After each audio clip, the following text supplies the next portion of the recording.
Life is full of mysteries, perhaps none more compelling than those that lie within the confines of the human mind.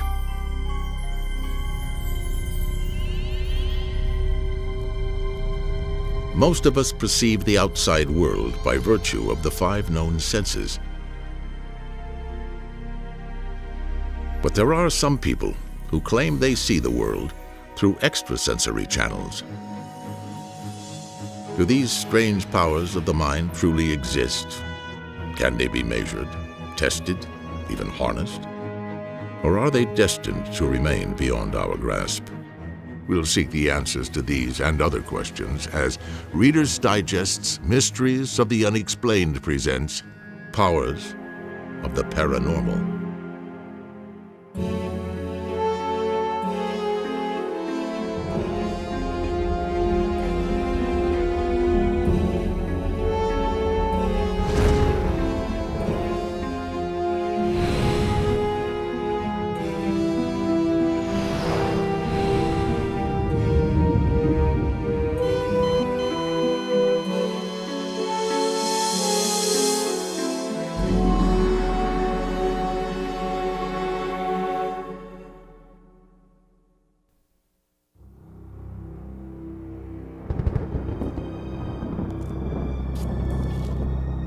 In the middle of the night in the year 1700, the city fathers of a small French town went grave robbing. They intended to steal from the tomb of one Michel de Nostradamus, better known as the prophet Nostradamus. According to legend, a document containing the secret to his extraordinary powers was buried with him in 1566. But Nostradamus himself had warned against disturbing his eternal sleep. The man who opens the tomb when it is found, evil will come to him that no one will be able to prove. A medallion is discovered. Inexplicably, it is engraved with the present date, the year 1700. 134 years earlier, Nostradamus had foreseen this, the moment of his desecration. Horrified, the robbers leave the prophet to his peace.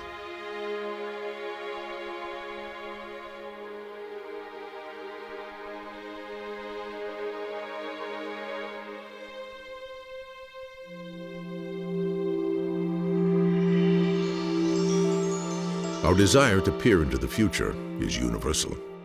It is the longing to command our destiny rather than be commanded by an unknown, impersonal fate. In every civilization, in every corner of the world, prophets have arisen and people have embraced their every word. Nostradamus himself followed a prophetic tradition at least as ancient as the Greeks. Certainly his rituals seem modeled after Branchus, one of the famed oracles of the great temple of Delphi. Seated by a smoking brazier, Branchus would conjure her visions of the future from the vapors in the air.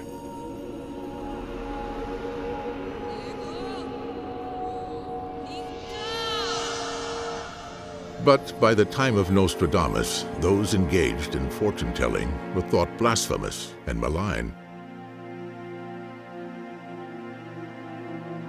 The so-called cunning men and wise women of the Middle Ages practiced their profession in secrecy and fear.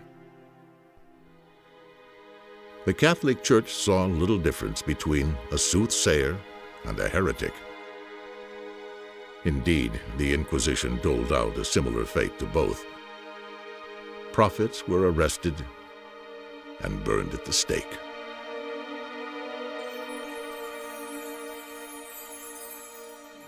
This was the climate of persecution in which Nostradamus practiced his strange arts.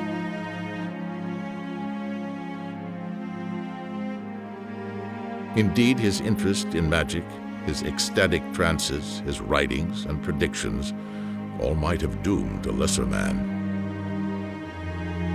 But so renowned was the mastery of Nostradamus that the nobility was able to protect him from the Inquisition's wrath.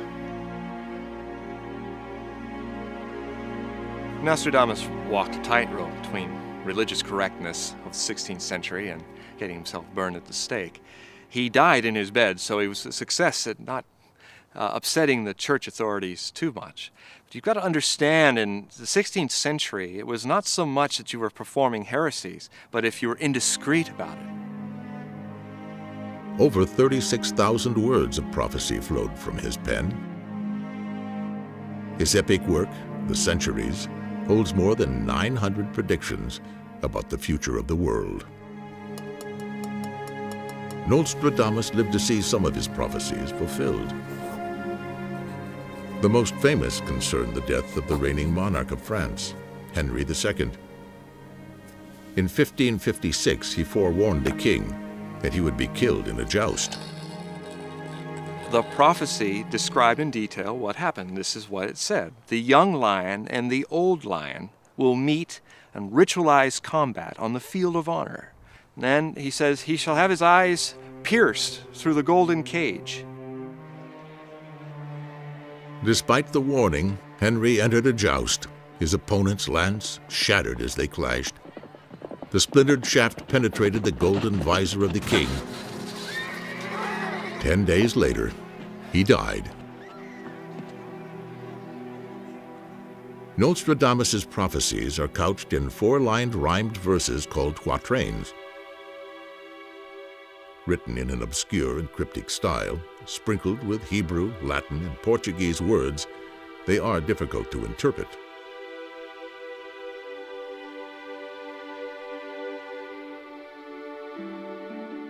Some say his writings contain little more than fiction, but others claim the various verses foretold the Great Fire of London in 1666, details of the French Revolution and the rise of Napoleon and Hitler. Volume 9, Quatrain 90 declares, In 1937, an infernal power will rise against the church. This shall be the second Antichrist.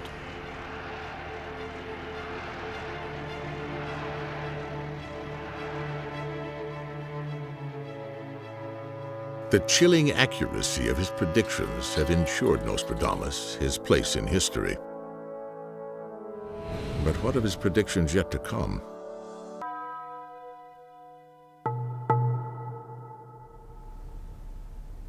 Today, paranormal powers are making headlines. Some crimes that left law enforcement baffled seem to have been solved by psychics. Can they interpret clues and answer questions the rest of us cannot? The Reader's Digest decided to put together its own team of paranormal investigators to find out.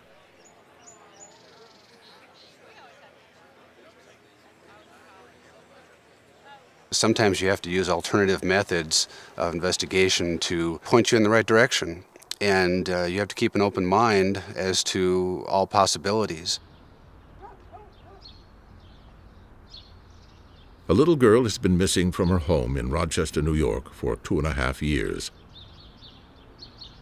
The longer she is missing, the more surely chances of finding her decrease. Time is running out. We hired Nancy Meyer, a native of Pittsburgh, Pennsylvania. She has helped solve more than 250 police investigations, all over the United States. She claims a success rate of 90%. Jim Wright has worked with Nancy Meyer before. The important thing about working with Nancy was that she knew nothing about the case, and there were several instances where we had her on the scene of the crime that she was able to tell us specific details about the case that she would have no way of knowing.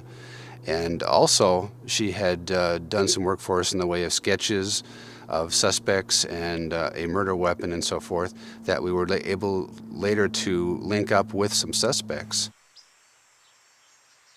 My mind seems to be able to pick up a lot of information from photos of the crime scene. That's what I primarily use.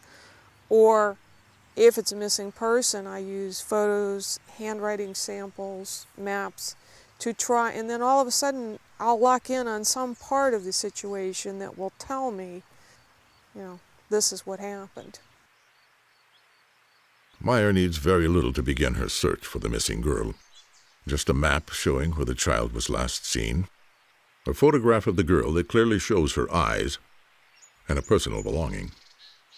It's kind of like watching a movie editing session. It's, there's a piece here, there's a piece there. Some of it runs in a nice sequence, usually it doesn't. And trying to put the pieces together in a way that makes sense can be kind of mind-boggling. It's very fast. The images just fly through my mind. Meyer has no prior knowledge of the case or the people involved. She's a very friendly, outgoing kind of child, very open child. And I do feel that she had talked to him on at least 3 previous occasions, but nothing in detail. There's gonna be a 6-6 beast, and this beast is gonna be the last empire that ruled Jerusalem. Down through the centuries, the mantle of prophecy has been worn by countless men and women. A power claimed by many, it is a gift received by few. In our present century, those with an enduring reputation for prophecy are rare indeed.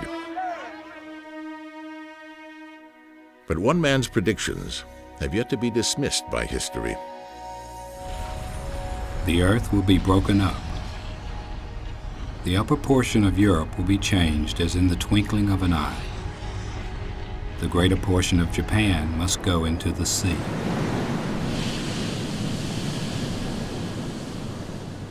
His name is Edgar Cayce, an ordinary man, possessed by extraordinary abilities. Born in rural Kentucky in 1877, Cayce was a below-average student. Even his parents despaired at his inability to learn. But in 1890, all that would change. As young Edgar played baseball one afternoon, a ball hit him near the base of his spine. Cayce didn't seem seriously hurt, but when he went to bed and fell asleep, he began to speak. Cayce's words were not the ramblings of a fevered brain, but precise medical instructions aimed at effecting his own cure. His prescription called for a poultice of cornmeal, onions, and herbs to be applied to his neck. His amazed parents did as they were told. The following morning, all signs of Cayce's injury had gone. It seems he had just delivered his first psychic reading.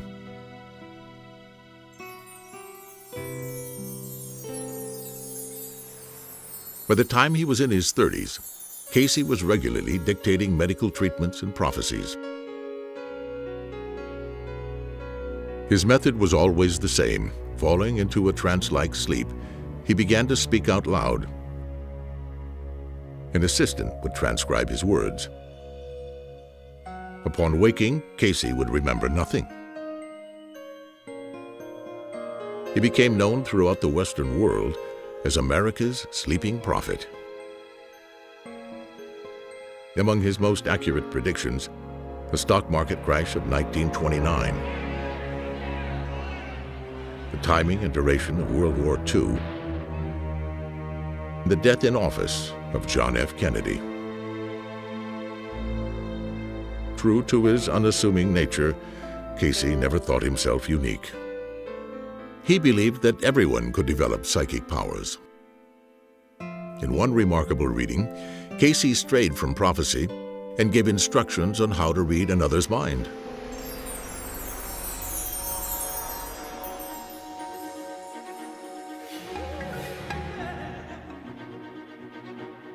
First, begin between selves.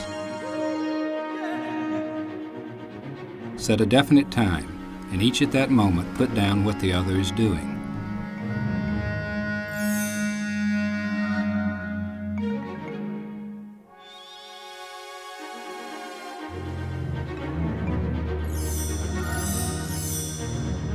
Do this 20 days. You shall find you have the key to telepathy.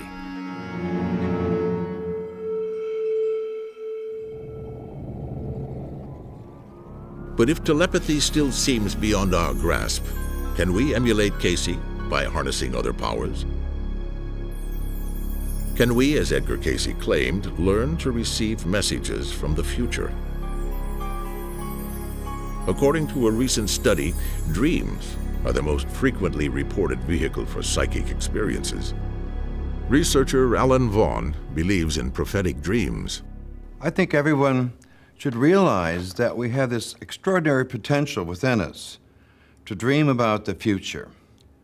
And this is part of our guidance mechanism. This is what helps people create success, either through their dreams, or often people will have, shall we call it, waking visions or hunches or intuitions of things that will work out for them.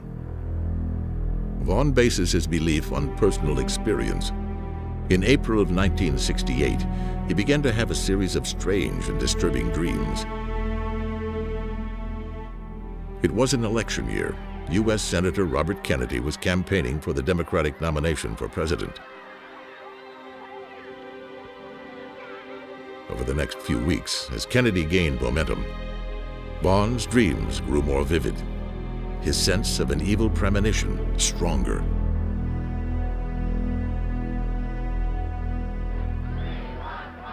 The campaign was now in high gear. As the crucial California primary approached, Bobby Kennedy was looking good in the polls.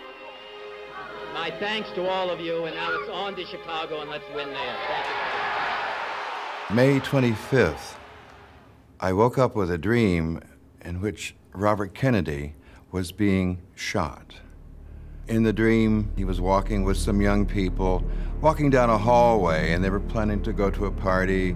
It was at night, and suddenly there were shots fired. Vaughn tried to get a message through to the Kennedy campaign, to no avail. Just 10 days after the dream, on the night of his victory in California, Robert Kennedy was assassinated.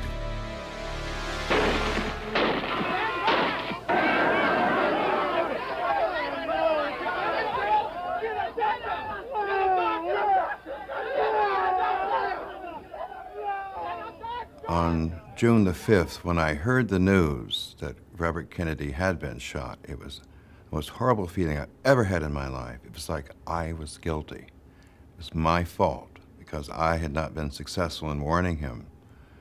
But as the news came in, I was able to compare it with the dreams, and there were a dozen points of correspondence. From a parapsychological point of view, this was really good evidence. Could this tragedy have been averted? Might a better understanding of the hidden workings of the mind give us the power to shape destiny and fate? For the last 70 years, an American research institute has sought to answer questions such as these. The Rhine Institute of Parapsychology is in Durham, North Carolina. Its director is Dr. Richard Broughton. He's convinced that there is a scientific basis for prophecy and other extrasensory powers. My feeling is that if ESP is a human ability, then by definition, we all have it to some degree. You know, we all have intelligence of some degree, but we all can't, get PhDs. So it is something we all have, but we're going to see very large differences in terms of how people can deploy it, how people can use it in their daily lives. Broughton's convictions are based on the longest and most rigorous series of scientific studies ever conducted in the area of ESP. The Institute's founder, Dr. J.B. Rhine, was determined to put the new science of parapsychology onto a scientific footing. To test the psychic ability of his subjects, Rhine used a specially designed deck of cards called Zener cards. The symbols on the cards were selected because they were easy to remember and of roughly equal visual weight. Carefully shielded from the tester, Rhine's subjects were asked to state the precise sequence in which the cards had been drawn from the pack.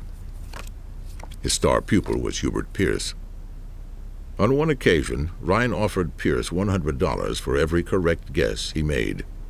He successfully predicted a 25-card sequence and pocketed $2,500, defeating odds of about 300 trillion to 1.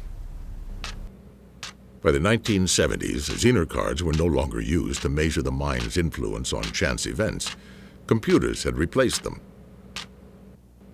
Meanwhile, Ryan turned his attention to remote viewing, the ability to visualize an object or event from far away. Remote viewing is just a different name for extrasensory perception, but when it's directed at distant locations. But it's a kind of ESP where there's a sort of general free response on the part of the subject to describe whatever he or she is seeing. We all have the ability to imagine pictures in our minds, but remote viewers can visualize reality.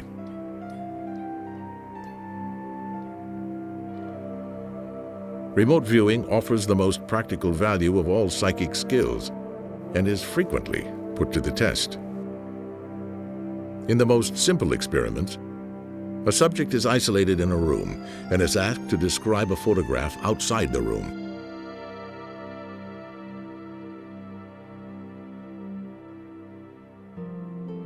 Despite having never seen the photograph, the remote viewer then tries to visualize the image in his mind.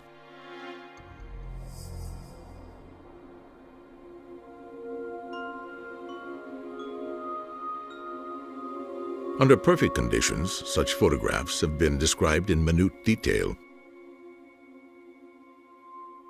But some people claim they can bring these mental images into focus under almost any circumstances. Joe McMonigle, the most renowned remote viewer in the United States, believes he can remote view on demand. The class of students at the Rhine Institute will watch McMonigle as he demonstrates his skill. A computer has randomly selected the target image from a library of hundreds. It has been sealed in an envelope and placed in a separate room. Generally, when I begin a remote view, I'm looking at the fragmentary or bits and pieces that are coming in very rapidly and trying to create some picture out of that. These first elements come in very fragmented form. They come in symbology a lot of times. Like one of the things I'm getting is this sort of symbol. That doesn't actually represent anything, but what it does mean is it's probably a reflective surface of some kind. McMonigle uses a kind of visual shorthand to describe the images he sees in his mind. He visualizes elements of the photograph by broad characteristics, like shape, color, and size. With a major fall off or drop. The important thing about this consolidation is not to assume that the reflection is water or that this drop off is a waterfall or anything like that. You don't want to make any of those assumptions. Most psychics experience a similar jumble of images when attempting to remote view. Putting the pieces together can be difficult. McMonigle's completed vision describes an image with a shadowed area in the upper right, some structures on the left side, a reflective surface on the bottom right, and a drop-off in the middle. In this case, Joe's remote viewing is judged to be a direct hit.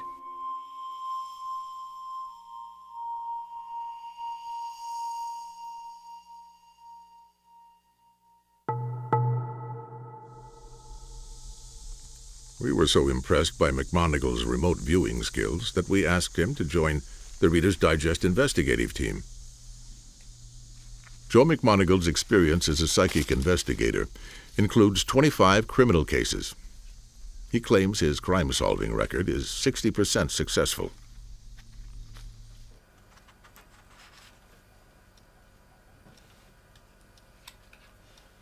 McMonigle is now set up to remote view in his home in Charlottesville, Virginia.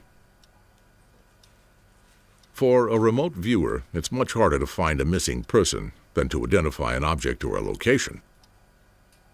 You can develop some very detailed drawings of the location that a person might be held in or the location of, say, a missing body or something. But the problem is, even with a detailed drawing, let's say it was a drawing of a trailer park. There are how many trailer parks in America? He needs the date and time the little girl disappeared, nothing else. McMoneagle has been given no information about the case, but at least one of his predictions will prove true. She was playing on a bike at the time, or had her bicycle with her. I get a sense that she probably lost part of her clothing, a shoe or a sock or something. She was taken by force. She didn't have any idea who her kidnappers were.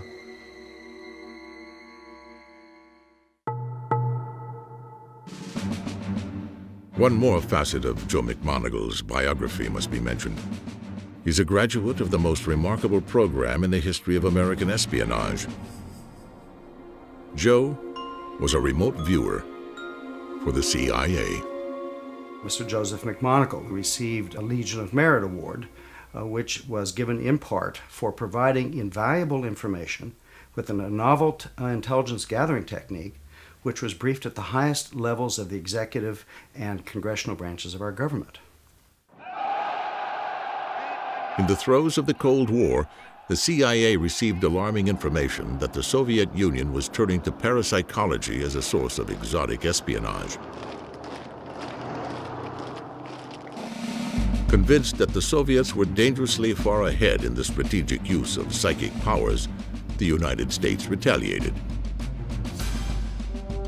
In 1972, at CIA headquarters in Langley, Virginia, Operation Stargate was born. A team of U.S. government psychics spent 20 years and $20 million visualizing everything from the identity of KGB agents to the design of top-secret enemy submarines. In 1980, the CIA's psychics were asked to find out where Iranian terrorists were holding American hostages. And after the U.S. invaded Panama in 1989, psychics were enlisted to provide information about fugitive President Manuel Noriega.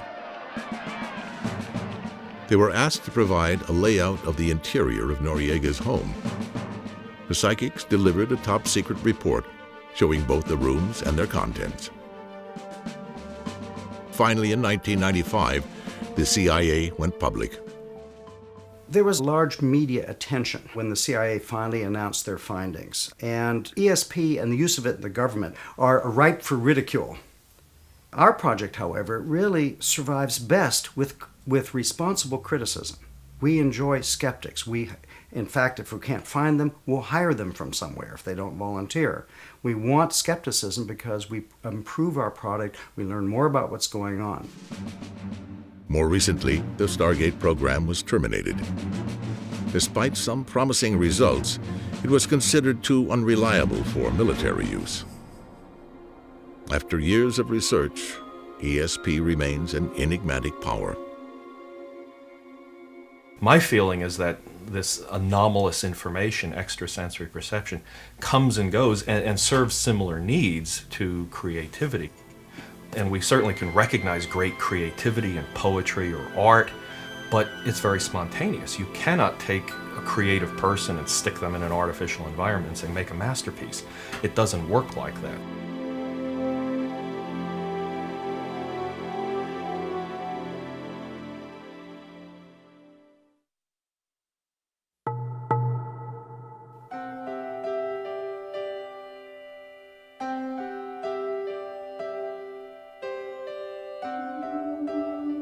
The story behind our psychic investigation is a tragic one. Judy Gifford is suffering the pain of an experience that is every parent's nightmare.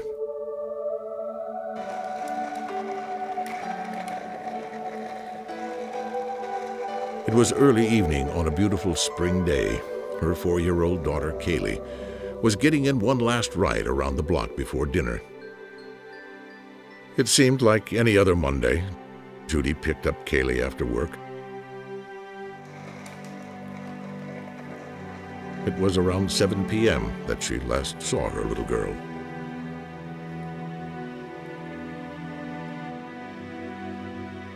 As the clock keeps ticking, Judy is desperate to find Kaylee. She's open to using psychic detectives to help. Maybe they can see something that somebody inside is not being able to see, like the forest through the trees kind of scenario. Maybe our police department are looking at things and not being able to see the answer. Maybe an outsider can come in and see something that they can't. All over metropolitan Rochester, on the southern shore of Lake Ontario, Kaylee's photograph has been distributed. Her smiling face is everywhere. You know what it feels as though someone rips your heart out while it's still beating in their hand. Because that's what I felt like. Someone just stole my life, which is my child.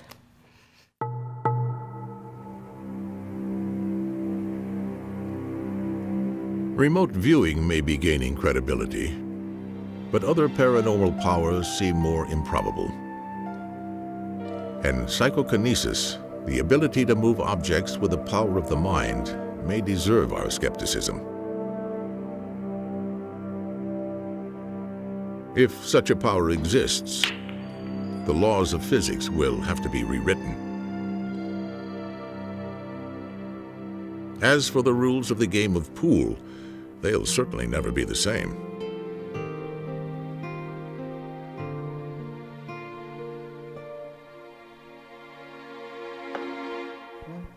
1, 2, 3. One person who achieved fame overnight with his supposed psychokinetic talents was Uri Geller. 5 degrees, that moves. What are you saying to yourself? I'm saying now bend. The controversial Israeli claims to have been employing paranormal powers since he first bent his soup spoon at the age of 4. I sort of reserve judgment about Mr. Geller and his spoon bending. I've never worked with him. It's the kind of thing where scientists generally like to stay out of the stage magician's craft, because stage magicians will always have the better of scientists, no matter how well trained they may be. Yes, it's becoming there. Geller has been widely accused of fraud. Critics say he weakens the metal he claims to bend beforehand, or distracts the audience's attention, giving him time to switch one spoon for another. Touch it. There's absolutely no heat. Is that solid silver, Lord Bath? Yeah, made by Garrard's in London. Among the skeptics is Richard Wiseman, an expert on the art of deception. He makes his living uncovering psychic fraud. Often psychics are very opportunistic. They'll walk into a situation not quite knowing what they're going to do. They'll look around, they'll exploit the moments when everyone's attention drops, or suddenly everyone's looking in a particular direction. Perhaps they'll tweak a spoon and leave it on the table bent, and then 10 minutes later say, hold on, I'm concentrating on bending a spoon, can anyone see one that's bent? That sort of thing. But here in Paris, we found a man who claims genuine psychokinetic powers. We decided to put him to the test. His name is Jean-Pierre Girard. In the 1970s, he rode the coattails of Uri Geller's fame, baffling audiences with his alleged ability to move solid objects with the power of his mind.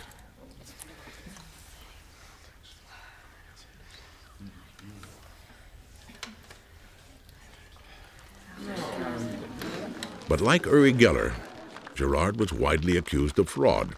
Eventually, he dropped out of the limelight.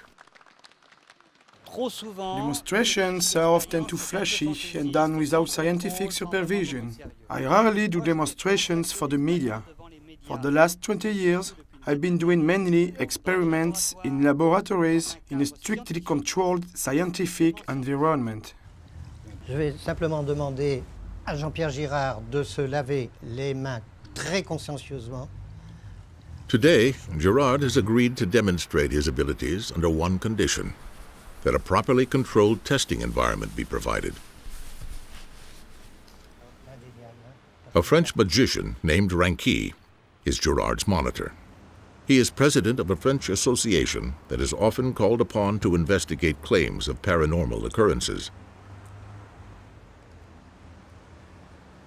As a magician, Ranqui is familiar with all the tricks and illusions someone claiming psychokinetic powers could use to fool an audience.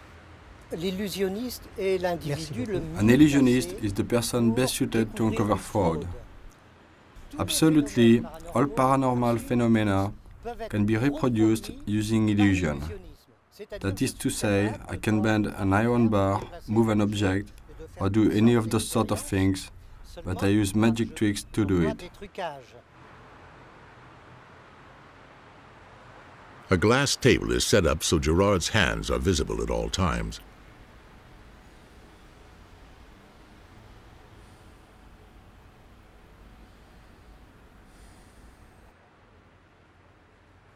Ranqui has personally chosen and closely inspected the metal bars Gerard will try to bend.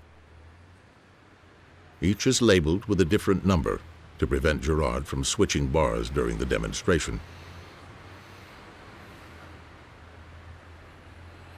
The 10 bars are made from a non-magnetic metal alloy. They are 10 millimeters in diameter and 25 centimeters in length.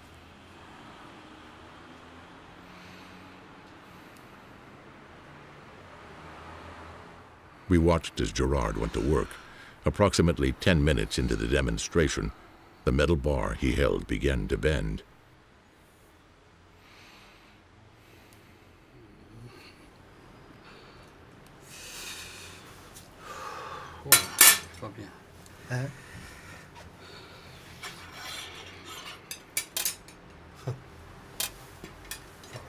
At first, the bowing of the rod was minimal, but Gerard continued to work, taking breaks between each exertion.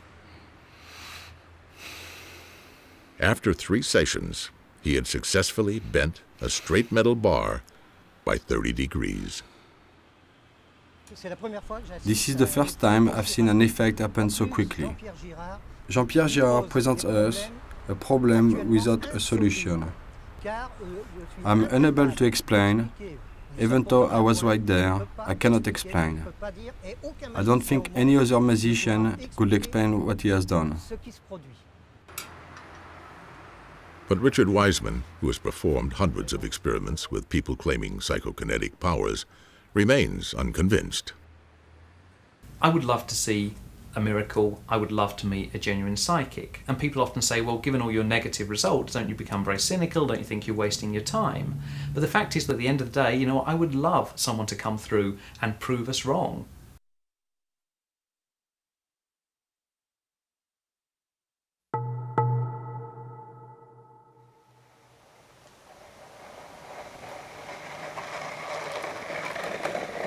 As our psychic investigation continues, 2 competing visions emerge.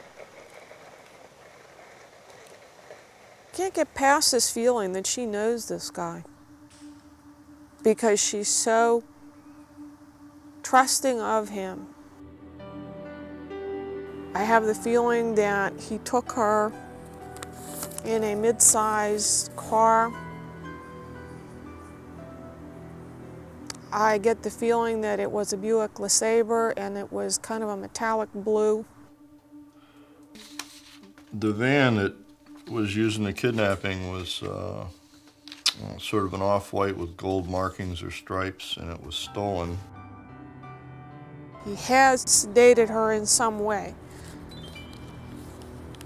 I would think logically chloroform, but I don't smell that, so it's something else. But he's knocked her out.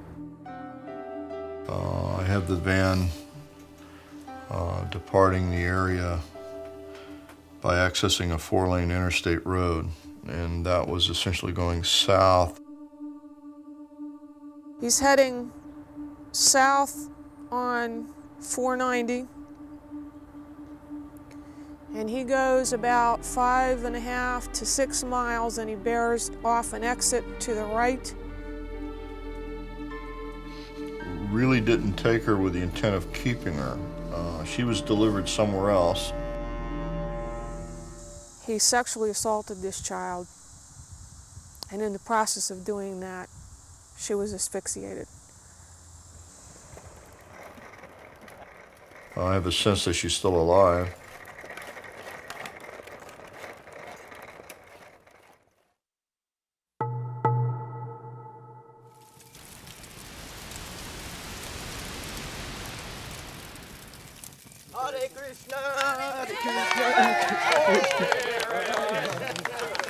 Some physical phenomena cannot be explained without reference to psychic power. This is a quick and very dangerous thing, and it's very powerful, turns a lot of terror and fear into real high excitement. Overcoming fear and conquering the colds is seen as a powerful and life-transforming ritual. It's a metaphor for personal transformation, personal power. People can see the possibilities for themselves, that they can do more than they think they're capable of doing. Here in a friend's backyard near Seattle, Washington, Michael McDermott regularly organizes firewalking ceremonies.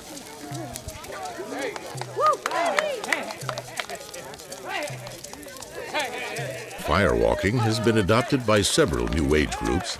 It's also used as a motivational tool in self-help seminars. I tell people to pay attention to their intention, because we create everything in our lives from what our intention is. If we're clear on that intention, then we can create what we want to create, if we know what it is we want. McDermott is absolutely focused when he firewalks. Everything but the fire disappears.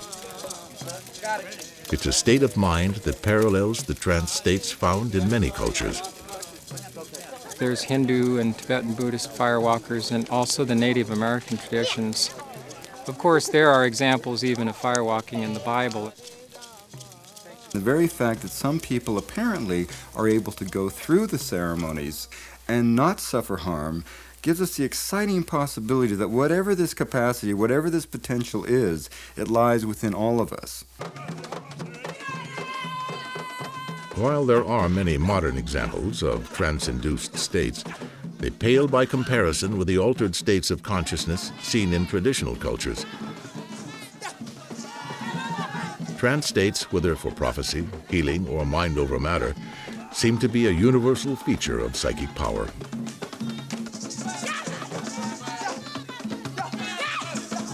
The ethnographic record leaves absolutely no doubt that in most societies of the world, the desire to invoke some technique of ecstasy, to soar away on the wings of trance, to get into some kind of distant metaphysical realm, is an essential part of the human desire. It happens everywhere, in 100 different forms. The desire for such transcendence seems strongest in the East. In the Himalayan lands of India, Tibet, Nepal, and Bhutan, people have long practiced the ancient techniques of yoga and meditation. Indian holy men, also known as sadhus, may spend years in quiet contemplation. Remarkably, some seem able to override the laws of physics and biology with the power of their minds.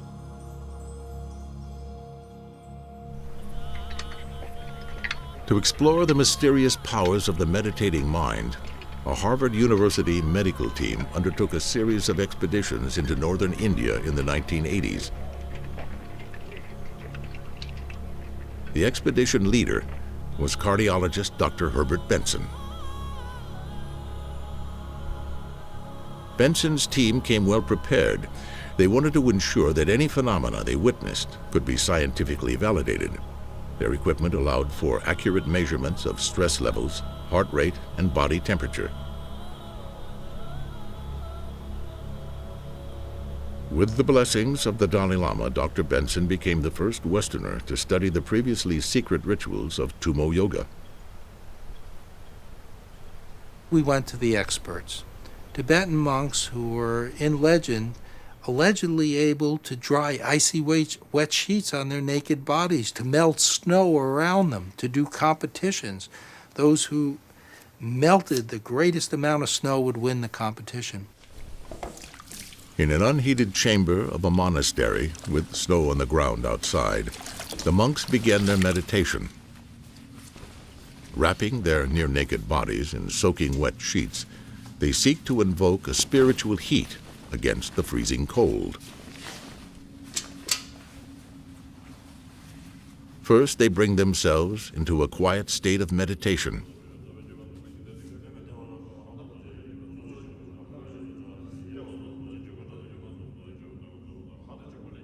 Then they visualize heat coming from the outside and entering their bodies, radiating up and down a central channel. For the monks, this heat is a spiritual energy that burns away the defilements of improper thinking. The natural response of the human body to extreme cold is uncontrollable shivering. Yet the monks do not shiver. In fact, within 5 minutes, the monks are generating so much body heat that the sheets begin to steam. Dr. Benson has discovered these monks can raise their body temperature at will by as much as 17 degrees. Within a half hour, the sheets are completely dry. Well, this is a perfect example of a mind-body effect that we would think would previously be impossible. That through thoughts, the body could generate enough heat to actually dry icy wet sheets on your naked body in 40-degree Fahrenheit temperatures. It's remarkable. On one occasion, Benson's team hiked to an exposed ledge at 19,000 feet. They observed a group of monks spend the night in sub-zero temperatures with only thin shawls for protection. Their mastery of Tummo Yoga allowed them to survive unharmed. The monks provide absolute proof of the mind's ability to control the body. But how does it work?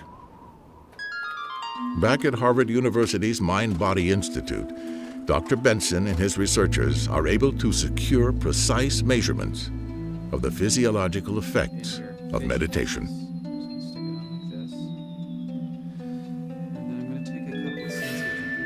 In repeated experiments, they have demonstrated that different states of mind produce detectably different electrochemical signatures.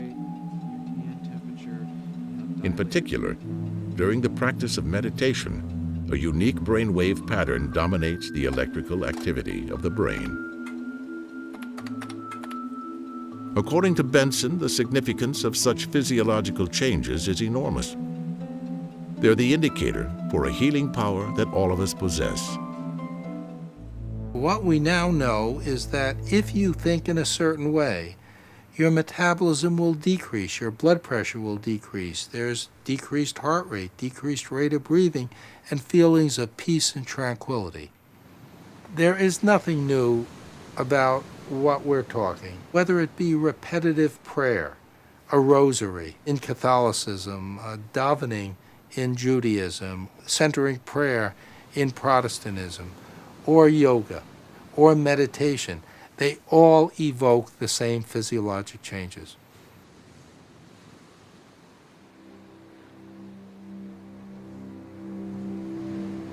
The power of healing is in everyone's grasp. Many Western doctors remain skeptical about the role of the mind in medicine. But their doubts are eroding in the face of mounting evidence that the human immune system is regulated by our state of mind.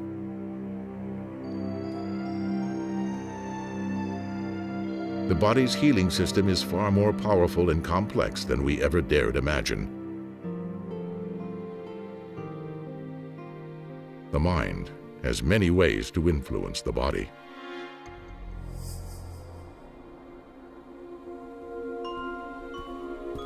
Don Copland is the former president of the National Federation of Spiritual Healers in the United Kingdom. Spiritual healers believe they can assist the body's own recuperative efforts and help return a patient to good health. I'm acting as a channel for a healing energy which we believe comes from a divine source, and channeling that energy to Eileen for the restoration of her energy system so that we can try and fight this problem that she's got, this deep problem. Just quiet yourself down as usual. Yeah. Don't have anything crossed. Just think of something peaceful in your mind. Eileen was diagnosed with liver cancer in December. Doctors gave her 3 months to live. She began chemotherapy with little hope of recovery. 2 months later, out of desperation, Eileen went to see Don Copland. She continued chemotherapy. I suppose I was sceptic, not knowing quite what went on, and basically I think I was so petrified of dying, having been told that I'd got months to live, and I was really, really frightened of that. And Don talking to me each and every week has taken the fear away. Once Eileen is relaxed, Copland goes over her body with his hands, pausing on areas where the ailment originates. He says he's transferring healing energy into her body. This thermal imaging camera shows heat variation. White signifies the warmest areas. Red, yellow, green, and blue indicate progressively cooler temperatures. I feel a heat, and when he does hands on my stomach, I mean, I really feel then as if I'm on fire. I'm very, very fortunate that someone upstairs has selected me to be a channel, to be able to do this. And over the last 20 years, many hundreds of people have been very glad of that facility. After only 4 months of healing sessions with Copland, Eileen's tumor had shrunk so much that she ceased chemotherapy. As of today, Eileen's cancer has been in remission for a year. Her doctor requires only occasional visits.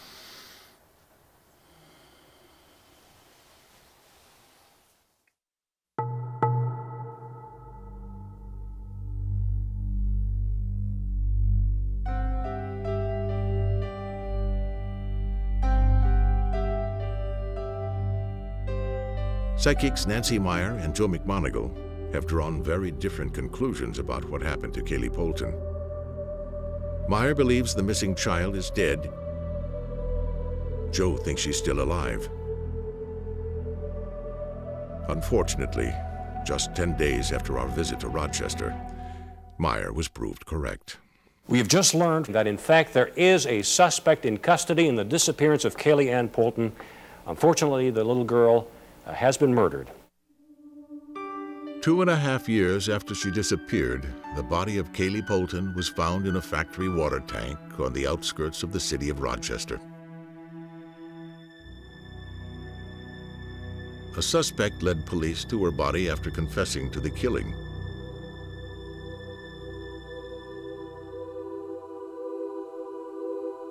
The suspect in custody lived in Kaylee's apartment complex, and she knew him. She was not afraid of him, not wary of him at all. So he must have been either living in her immediate area or was hanging out in that area for several weeks prior to this abduction. The suspect drove a blue Chevrolet to dump her body. I get the feeling that it was a Buick LeSabre, and it was kind of a metallic blue.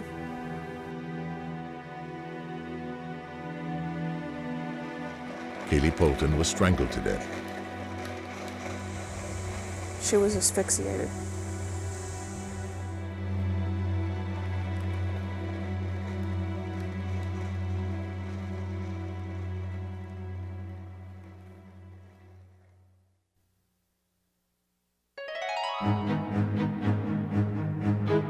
The evidence for paranormal powers is compelling.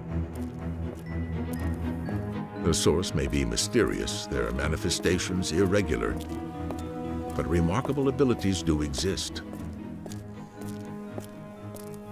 It may be something that's really evolving along with consciousness. Consciousness in the human species seems to be relatively recent. Maybe extrasensory powers are something that is evolving along with those, and we've yet to just understand them. 500 years ago, Nostradamus risked the anger of the church to practice his rituals of prophecy.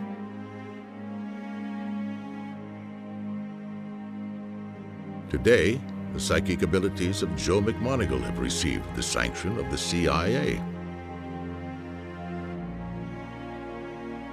A dramatic shift in attitudes has certainly occurred.